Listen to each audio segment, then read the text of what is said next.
Hello बच्चों, channel को subscribe करो, मैक्सिमम शेयर करो। डिफिनिट का 2025 का 24 मॉर्निंग जनवरी मॉर्निंग से क्वेश्चन है। अब क्वेश्चन रीड करो, मैं बार बार बोलता केयरफुली रीड करो। न्यूमेरिकल बेस्ड टाइप क्वेश्चन है।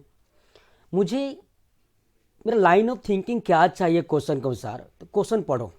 2 टाइम्स x+2 का whole square f of x minus 3 times x+2 का whole square that is equal to 10 times integration from 0 to x t plus x t plus 2 f of t dt where x is positive they need to find f of 2। that means मुझे घूम घाम के अपन को f of x find out करना है। f of x आ गया तो f of 2 आ गया, या f of y आ गया तो f of x आ गया, काइंड ऑफ।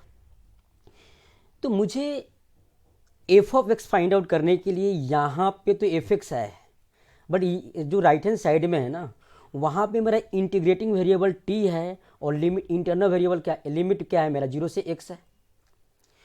तो डिफरेंट इंटीग्रेशन में एक कंसेप्ट पढ़ना है, that is called Leibniz rule. That means differentiation of different integration. मैं बताता क्या होता। Suppose we have capital f of x is equal to integration from g of x to h of x small f of x small f of t d t. मुझे इसको differentiate करना है both side x के respect में। तो this is f dash x and that is equal to क्या करना होता, मेरे को ना यहाँ पे जो इंटरनल वेरिएबल है वो क्या है, टी है, और एक्सटर्नल वेरिएबल क्या है, एच ऑफ एक्स और जी ऑफ एक्स है, फंक्शन है। तो क्या करते हैं, जो एफ ऑफ टी है ना, जो टी आर्गूमेंट है ना, उसमें अपर लिमिट रखते हैं एक बार, तो f of H of x, फिर अपर लिमिट का डी सी करते हैं एच डैश एक्स माइनस, फिर हम लोअर लिमिट पुट करते हैं टी के प्लेस पे, तो f of g of x into g dash x, फिर लोअर लिमिट का डी सी।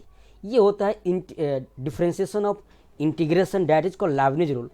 तो यहाँ पे मेरा लाइन ऑफ थिंकिंग यही फॉर्म होना चाहिए कि अगर मैं कहीं से एफ डैश एक्स निकाल दूँ ना, तो मेरा काम चल गया। तो एफ डैश एक्स अगर आ जा रहा है मुझे फ्री फ्रॉम अननोन डाटा, तो उसे इंटीग्रेट करके मेरा एफ एक्स आ जाएगा। दूसरी बात, जब तुम किसी भी चीज़ को इंटीग्रेट करोगे तो मेरी कांस्टेंट ऑफ इंटीग्रेशन आता है। तो यहाँ पे डाटा मिसिंग है कि भाई x इक्वल टू 1 पे y क्या है, x इक्वल टू 0 पे y क्या है। तो हम एक काम करेंगे, जब मुझे कांस्टेंट ऑफ इंटीग्रेशन दिखेगा तो इसमें x इक्वल टू 0 पुट करके हम y निकाल देंगे।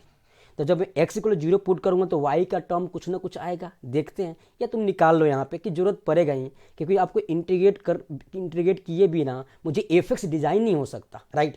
तो हमने किया x इक्वल 0, तो कर्व कहाँ से पास कर रहा है, जब वेन x इक्वल 0, तो 0 2 का square 4 into 2 8 into f x that is y minus 4 into 3 12 that is equal 0। क्योंकि किसी भी इंटीग्रेशन में लोअर लिमिट 0 अपर लिमिट 0 हो ना, तो उसका वैल्यू 0 ही होता है, राइट। तो that is equal 0। So from here we have y is equal to 3/2। That means यह कर्व जो है ना 0,3/2 से पास कर रहा है, ये बोलूँगा मैं। तो curve is passing through 0,3/2, right. Now अब पंगा क्या है कि इस क्वेश्चन को डिफ्रेंशिएट करना है एक्स के रेस्पेक्ट में। तो दोनों साइड हमने डिफ्रेंशिएट किया एक्स के रेस्पेक्ट में, तो this is 4 times x plus 2। यहाँ पे हमने यूज किया product rule u into v. तो इसका डीसी किया तो 2 टाइम्स एक्स प्लस 2, और चेन रूल से एक्स प्लस 2 का डीसी क्या होगा 1, 2 का डीसी 0, तो 4 times x plus 2 into f of x plus 2 into x plus 2 का whole square into f dash x minus 6 times x plus 2 into 1। मुझे right hand side में अब इसको डिफ्रेंशिएट करना है इंटीग्रेशन को, means we have to use Leibniz rule.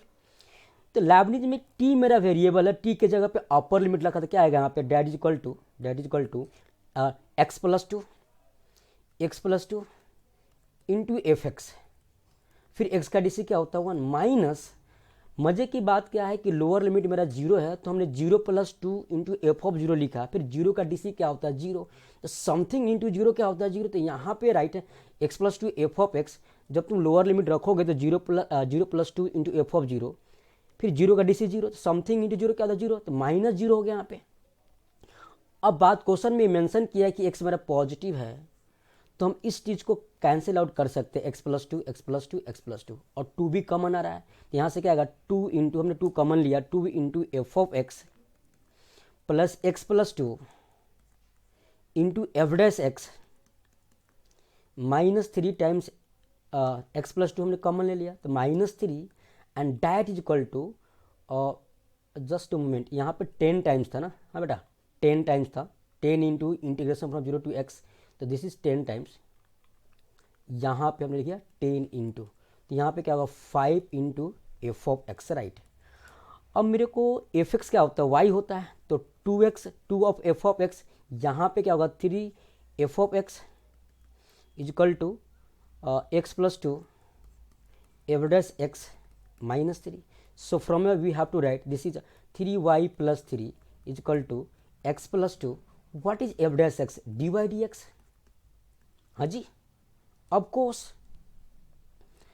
या तुम दोनों तरफ इंटीग्रेट कर दो, बात सेम ही पर तुम अगर तुम dy dx नहीं लिखते हो तो यहाँ पे मेरा नहीं, यहाँ पे डिफरेंशियल इक्वेशन फॉर्म हुआ मेरा, तो क्या आएगा यहाँ पे dx upon x plus two and that this is 3 times dy upon y plus one. हम दोनों साइड इंटीग्रेट किया, so we have 3 times ln x plus two is equal to ln y plus one plus C. अब यहाँ पे दोनों तरफ ln है तो कांस्टेंट ऑफ इंटीग्रेशन पे ln के फॉर्म में लिखते हैं, तो क्या होगा, इसको क्या लिख दिया हम ln c।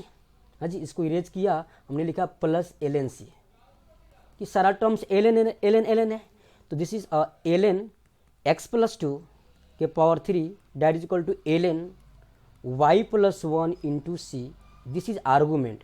अब भाई ln को हटा दो, हटा दिया हमने, तो क्या बचा x प्लस टू का whole cube is equal to Y plus one into C. हमने बोला था आपको कि भैया अगर आप इसको इंटीग्रेट करोगे ना तो कांस्टेंट ऑफ इंटीग्रेशन तो ऑफकोर्स आएगा ही आएगा। तो हमने एक चीज़ फाइंड आउट कर लिया कि सर x इक्वल 0 पे y क्या है मेरा 3/2, देख लो एक बार ऊपर में x इक्वल 0 पे y क्या है 3/2, तो यहाँ से मेरा c आएगा। So from here x equal 0 2 के power 3 8 that is equal to 3/2 plus 1 into C. So we have 8 is equal to 5/2 into C, तो C have 16/5।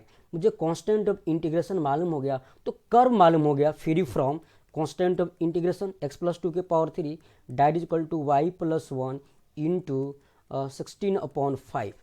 Now what we have to find here, we have to find f of 2, that means x equal to 2 पे y की value find out करनी है मुझे। तो x equal to 2 plus 2 2 के power 3 that is 64 that is equal to y plus 1 into 16/5 and this get cancel 4 times. So y plus 1 that is equal to 20. So we have y is equal to 19. That means we have f of 2. This is required answer. F of 2 we have x 19. This is our required answer, right? तो numerical based question था, इसका answer क्या रहा 1919। तो यहाँ पे आपको थोड़ा सा यूज क्या करना पड़ा, डिफरेंशियल इक्वेशन जो वेरिएबल सेपरेबल फॉर्म हो गई थी हमारी। तो क्वेश्चन को रीड करना आपको शानदार तरीके से, मैक्सिमम टाइम दीजिए क्वेश्चन को। मैं बार बार बोलता आपको कि आप इसको 2 बार नहीं समझ में आ रहा तो फिर भी क्वेश्चन पढ़ो, थ्योरी अपने नोटबुक से रिवाइज कर लो, इसको 3 बार ट्राई करो, नहीं होता है फिर सोल्यूशन देखो मेरे प्लेलिस्ट पे या कहीं भी आप पढ़ाई करते हो वहाँ से पूछो, फिर इस टाइप का क्वेश्चन आप ढूंढ के करो। इस तरह कंसेप्ट आपका बिल्डअप होगा, राइट।